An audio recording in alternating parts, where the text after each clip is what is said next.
Olá pessoal, tudo bem? Graça e paz, eu sou o pastor Giovanni, eu tenho uma palavra de Deus para o seu coração. Nessa manhã maravilhosa que Deus preparou para nós.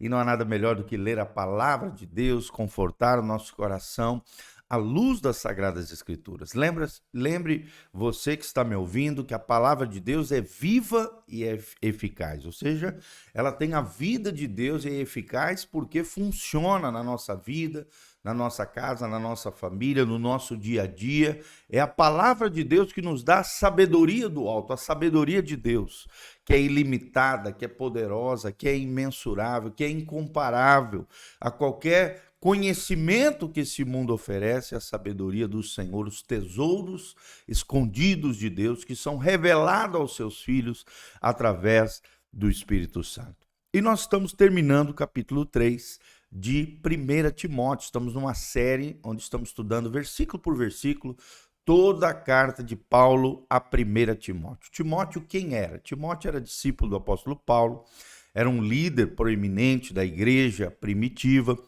era alguém que, aonde Paulo ia, deixava Timóteo no lugar para estabelecer novas lideranças, fomentar essas novas comunidades e estabelecer obras pujantes, obras extraordinárias, onde o evangelho era pregado a toda a cidade e toda a região, onde Paulo abria novos campos missionários através do evangelho de Jesus Cristo. Tá bom? Então, nós terminamos ontem falando sobre coluna e baluarte da verdade, onde falamos o papel da igreja do Senhor, da igreja do Deus vivo.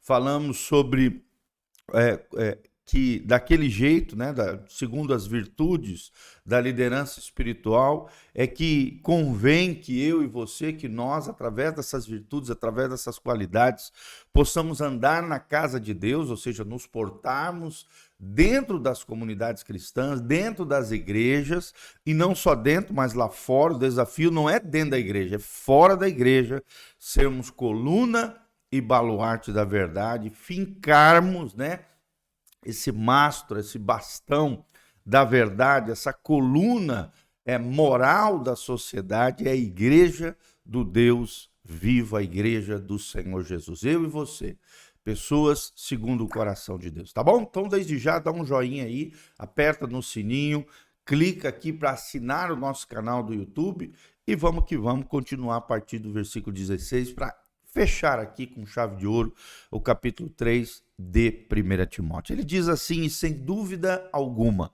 grande é o mistério da piedade. E esse é o nosso tema hoje, o mistério da piedade. O que Paulo queria dizer com isso?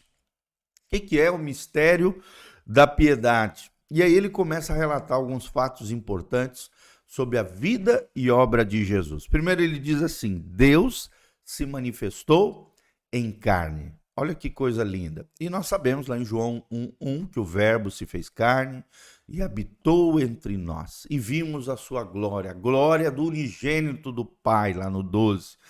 Né? Então, nós sabemos que os três fatos mais importantes da humanidade é o nascimento de Jesus, a morte de Jesus na cruz e a ressurreição de Jesus. São os três fatos mais importantes da história humana. E todos esses três fatos, esses três momentos, revelam a pessoa bendita de Jesus de Nazaré. O primeiro deles está aqui. Deus se manifestou em carne, o Emanuel, o Deus conosco. Deus, o próprio Deus, se fez homem e habitou entre nós. Está lá em Filipenses 2, porque ele, sendo Deus, não teve por usurpação ser igual a Deus, antes se esvaziou, foi humilde, né? Se tornou servo, se tornou ser humano como nós, foi obediente até a morte de cruz. Por isso Deus o exaltou, lhe deu o nome que é sobre todo nome, para a qual todo joelho se dobre, toda língua confesse que Jesus Cristo é o Senhor, para a glória de Deus Pai. Então, Jesus veio a essa terra, ele se autoesvaziou. Aqui o termo no original, o termo teológico é kenosis, o autoesvaziamento e a assumindo a forma de homem, sendo obediente, Deus se manifestou em carne. Nós, os cristãos, não cremos na reencarnação, mas nós acreditamos na encarnação do Filho de Deus. O Filho de Deus que estava na glória com o Pai, se fez homem, se manifestou em carne, ou seja, em figura humana, em semelhança a nós, seres humanos. Por isso que várias vezes, principalmente no Evangelho de Lucas, que apresenta Jesus como homem perfeito, várias vezes Jesus é chamado de Filho do Homem, porque ele se fez homem, ele habitou entre nós, Deus se manifestou em carne. Segunda expressão que Paulo usa é que ele foi justificado no Espírito. E Espírito aqui, pode ver, no texto bíblico, está com E maiúsculo, ou seja, ele foi justificado pelo Espírito Santo. Quem o autenticou, quem deu legitimidade, quem disse este é o Filho do Deus vivo, foi o Espírito Santo. Jesus era cheio do Espírito Santo. Veio sobre ele no batismo o Espírito Santo. Ele era cheio de poder da glória de Deus através do Espírito Santo. O Espírito Santo justificava, o Espírito Santo respaldava, o Espírito Santo estava sobre ele.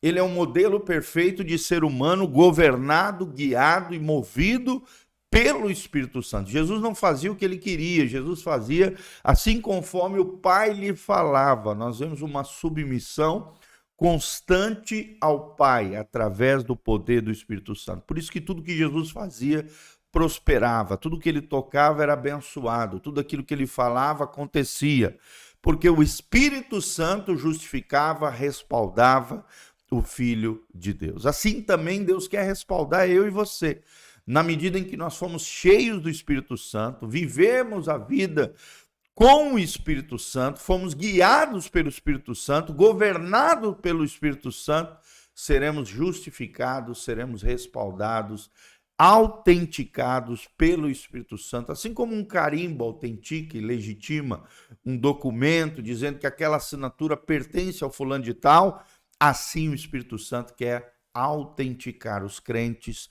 legitimar os crentes na unção, na graça, no poder e na glória do Senhor, assim como foi Jesus. Visto dos anjos é a terceira expressão do mistério da piedade, ou seja, os anjos viram, os anjos estiveram presentes no nascimento de Jesus, glorificaram a Deus com o nascimento do menino Jesus, os anjos estiveram presentes, né? Logo após, por exemplo, a tentação no deserto, a Bíblia diz que anjos subiam e desciam para servir o Filho do Homem, ou seja, os anjos estavam presentes o tempo todo no ministério de Jesus. Por quê? Porque ele estava cumprindo um propósito divino, ele estava cheio do Espírito Santo, como acabamos de falar. E assim também nós, irmãos, temos anjos que nos guardam. A Bíblia diz que Satanás anda ao nosso derredor, buscando a quem tragar, mas os anjos de Deus estão ao nosso redor, nos protegendo e nos guardando. Hebreus 1:12 diz que os anjos de Deus são ministros de Deus em favor daqueles que vão herdar a salvação, ou seja, nós temos a nosso favor anjos de Deus que nos protegem, que fazem as obras gloriosas e miraculosas e sobrenaturais de Deus, juntamente conosco, na medida em que nos movemos no Espírito Santo, somos governados pelo Espírito Santo e estamos fazendo a obra e o propósito de Deus nessa terra. Jesus foi visto pelos anjos, foi justificado no Espírito. Deus foi manifestado em carne. A outra expressão foi pregado aos gentios, principalmente pelo apóstolo Paulo. O apóstolo Paulo e Barnabé foram aqueles dois apóstolos de Cristo que pregaram o evangelho de Cristo aos gentios. O que é um gentil? Gentil é aquele que não tem por descendência natural uma origem israelita. Ele não era hebreu, nem judeu, nem israelita, pelo contrário, eram de outros povos, outras nações. O evangelho chegou a outros povos e nações através do ministério de Paulo, de Barnabé, da igreja que estava ali naquela cidade onde Paulo e Barnabé foram enviados. E é tremendo, né, quando a gente compreende isso. E nós compreendemos que somos chamados hoje para pregar o evangelho a todos os homens. Paulo sempre começava entre os judeus, começava pregando nas sinagogas, mas logo em seguida ele saía nas praças, saía nas escolas filosóficas, saía nas ruas, saía nas casas daqueles que se abriam ao evangelho, pregando o evangelho a todos, principalmente aos gentios. Paulo entendeu e compreendeu que o seu chamado principal era pregar o evangelho aos gentios, e assim Jesus também foi pregado aos gentios, ou seja, as promessas e as bênçãos de Deus não ficaram somente aos filhos de Israel, mas também aos filhos das outras nações, outras etnias, nações, povos, tribos e línguas ouviram falar de Jesus, e até hoje ouvem falar de Jesus por causa dessa glória de Deus trazida através do ministério de Paulo. Foi crido no mundo, ou seja, o evangelho foi pregado e as pessoas creram no Cristo que se manifestou em carne, que foi justificado no Espírito, que foi visto por anjos, que foi pregado entre os gentios e hoje é crido no mundo, porque através do evangelho nós temos a salvação, a vida eterna, mediante a fé e confiança que colocamos nele. E no final, recebido acima na glória, ou seja, aqui está falando da ascensão de Cristo. Quando Cristo, depois de alguns dias de ressuscitado, foi elevado aos céus, levado pelos anjos e foi recebido na glória pelo Pai, e hoje está à direita de Deus Pai, intercedendo por nós. Esse é o mistério da piedade. Todos esses elementos que simbolizam o nascimento, a vida e a obra de Jesus. Os três eventos mais importantes, o nascimento, a morte de Jesus na cruz e a ressurreição, são os três eventos mais importantes da humanidade. E esse é o mistério da piedade. Aqui debaixo tem todas as informações de como você pode contribuir conosco. Que Deus abençoe você, sua casa, sua família. Em nome de Jesus. Amém e amém.